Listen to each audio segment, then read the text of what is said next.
میرے نبی پاک صلی اللہ علیہ وسلم نے فرمایا لعنتی ہے وہ شخص جس نے دیکھا۔ عورتوں کو حکم دیا گیا تھا عورتوں کو کہ وہ اپنی زینت کو چھپائیں گی، اپنی خاوند کے علاوہ اپنی زینت کو کہیں ظاہر نہیں کریں گی۔ کیا میں بڑی درد دل سے آپ سے پوچھتا ہوں کہ جو عورت بن سور کے باہر نکلتی ہے یا جو نوجوان صبح تیاری کر کے مہنگا جوڑا پہن کے اور بڑی کریمیں لگا کے اور بڑا اپنے آپ کو تیار کر کے باہر جاتا ہے تو اس کے دل میں یہ خواہش نہیں ہوتی کہ لوگ مجھے دیکھیں؟ کس لیے نکلا ہے وہ؟ اگر وہ تیار ہو کے تیاری کر کے مرد یا عورت کوئی بھی باہر گیا تو کس مقصد کے لیے؟ اس کے سینے کے اندر یہ خواہش نہیں پیدا کہ لوگ مجھے دیکھیں گے، اور دیکھنے کے لیے اس نے یہ سارا کچھ کیا ہے۔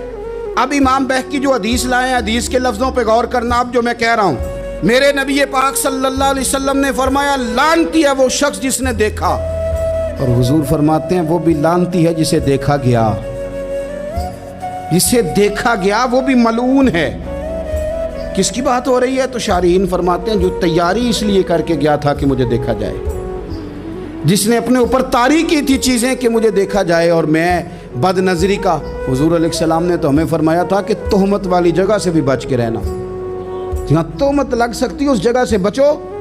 تو چاہیے تو یہ تھا نا کہ بچتی ہیں عورتیں بھی، بچتے وہ نوجوان بھی، لیکن اگر تیاری اس لیے کی جائے، میلوں ٹھیلوں بازاروں کا رخ ہی اس لیے کیا جائے کہ ہمیں دیکھا جائے، اور آ کر کے تبصرے کیے جائیں کہ فلانے نے میرا ڈیزائن دیکھا ہے تو دانگ رہ گیا ہے، تو پھر مجھے بتلائیے جب آپ نے تیاری اس لیے کی تھی، جب یہ ساری تباہی آپ نے خود خریدی تھی، تو پھر آپ کس طرح کر کے کسی کو مجرم قرار دیں گے